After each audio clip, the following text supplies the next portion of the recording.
Hello everyone, welcome back to my channel.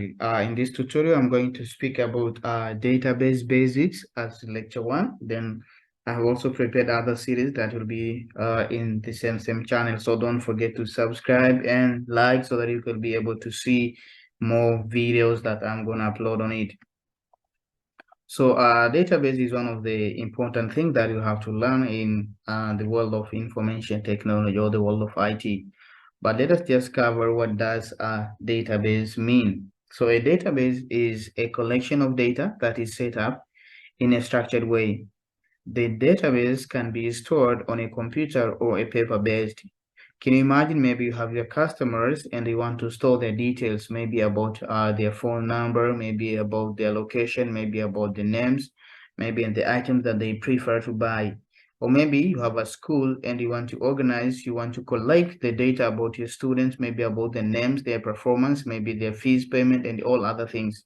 So all the information they need to be grouped or they need to be collected in a structured way so that it will be easy for any kind of analysis to be done.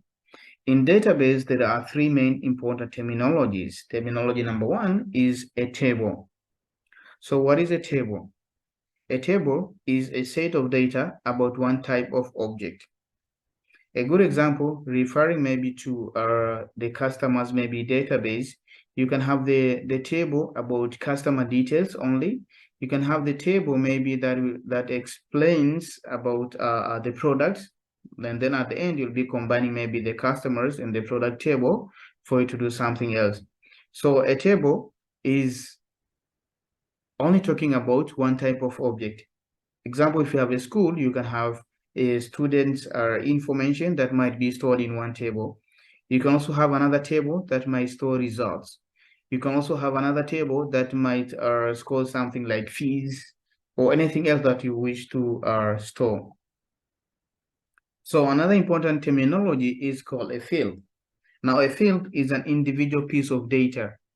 So we have said on the part of table, we might have the table, we might have the details about maybe our students. Here we can see. So under the students, we can have the fields or we can have the columns, which are like maybe the first name, the middle name, the last name, maybe the sex, maybe the class, maybe the subject that the student is taking and others. So all those details, they are known as a field. And another important terminology that we have for the part of the database is known as a record, of course. So a record is a collection of fields about one object. So we have a table, and inside the table we have our columns. And inside, then now in the given columns, we will wish to feed the data. So the data that we are feeding on the given columns is known as a record. Now let us take a look on the following example that you so that it will be easy for you to understand what is a table, what is a field, and what is a record. So taking this one as a good example, we have the employees table. Now from the employees table, what we find here, the table name, of course, is employee that has been indicated here. Now within the table named employee, we have the columns or we have the field. We have the last name as the first field, we have the first name as the second field, and we do also have the phone number as the third field. Now, inside those fields, we have the record or we have the data that we have inserted in the given fields. Example, the first name is Smith, then John, and this is the phone number. So this is record number 1 from this table. And this is record number 2 from our table. And this is record number 3 from our table. But in the same table, we have this as our field number 1 from the table, this as our second field from the table, and this as our third field from the table. So that is the simplest way where you'll be able to distinguish between the field, the table, and the record. So the whole thing, this is a table, and the table name is employees. Now, inside the table name employees, we have the field, we have the last name, we have the first name, and we also have the phone number. And then now inside these given fields, we do also have the data or we do have the records as indicated there. Okay, so moving on to another slide, we might have a question like this. Let us assume you have the question like this and you have been asked, what is the table name? So you can take some seconds to answer the question. Of course, the table name is customers. Number two, you might also be asked how many fields are there in this table? So exactly here we have the field for ID, we have the company field, we have the first name field, and we have the last name field. So we have 1, 2, 3, 4. So we have a total of 4 fields, which are the ID, company, first name, last name. Another question, how many records are there? So if you look carefully here, we only have 3 records. The record number 1 stands for company A. The first name is Anna and the second name is there.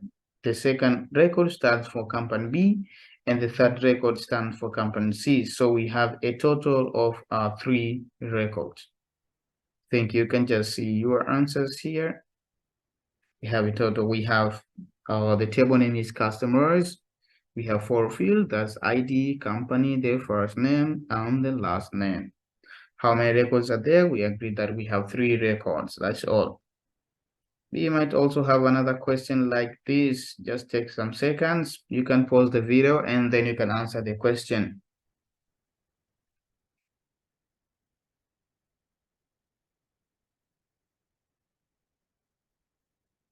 So are observing clearly, we have a total of, we have the ID field, we have the subject field, we also have the year field. In total, we have 3 fields. Unfortunately, here we don't have the table name since it's just a normal table that has been created using the table command. Another important concept in database is so-called a primary key. So a primary key, this is a unique field in a database. By talking about the unique field, it means the field cannot be repeated. We'll see some examples of this primary key field given in different databases. So something to note is that it can never be repeated. That means it cannot appear twice or more than once in a table. It is used to uniquely identify a record. So when you come to the practical part of these tutorials, you will see that the primary key is very, very, very important thing to understand in the database. We'll see the examples, and I think from the examples, it will be easy for you to understand. Let us see the example here. We have this table. Of course, unfortunately, the table name is table. This is the table name. And in this table, we have the following fields. We have the roll number field, we have the name field, we have the age field, and also we have the GPA field. So if you take a look carefully here, you will see that the roll number we have number 1, number 2, number 3, number 4. It's like the roll number is given to a student. So in a normal case, it's not possible for 2 students to have the same roll number. But it is possible to have 2 students who have the same name. For example, if I could be adding maybe roll number 5, it is possible here to have Ariane as one of the student names. Also, for the part of age, it is possible for us to repeat the age of a student, meaning that 2 students might have the same age. A good example here, you can see this student is 21 years old, and also this student is 21 years old. Now, looking on another concept of a GPA or another field of GPA, you can clearly see that it is possible for 2 students to have the same GPA.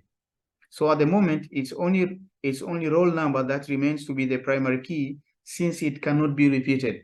So that means each student is given a unique roll number that will be used to distinguish one student from another student. Let us see another example here. We do have this example. We have the employer's ID, we have the last name, we have the first name, we have the title, we have the department ID, we have the email, and we have the phone. So what could be the primary key for this table? I'm giving you like 3 seconds, or you may pause the video and see what will be the primary key for this one. Boom, you can clearly see that the primary key will be employee's ID.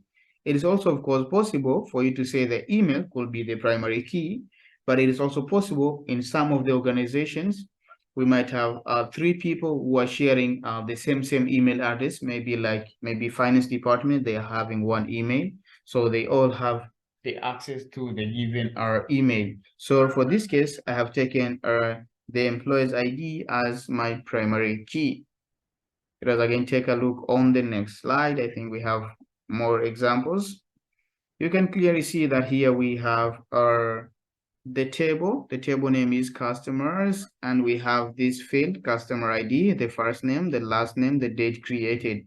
So we have these columns. You can clearly see that, of course, from this one, the customer ID will be the primary key, because we cannot assign like 2 customers the same ID, but it's possible to have 2 customers with the same first name. It's also possible for having 2 customers with the same last name with the same date where the account have been created. So for this case, the customer's ID remains to be the primary key. I have one more example for you. Oh, sorry, I'm going back. So it's customer ID. Can we imagine what will be the primary key for this table? So you can clearly see that we have the purchase number, we have the date of purchase, we have the customer ID, and we have the item code. As you can see, we have the repetition for the for the item code. We also have the repetition for the customer ID.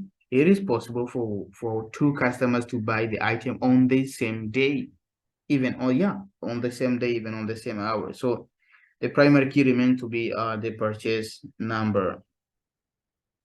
This is now left for you guys. What will be the primary key for this one? You can write your answer in the comment and I'll be happy to reply for your answer. Will it be the student ID? Will it be the first name? Will it be the second name? Or will it be the tutor group? Thank you so much. That marks the end of lecture 1 or tutorial number 1. So I'm going to upload tutorial number 2. So kindly stay tuned.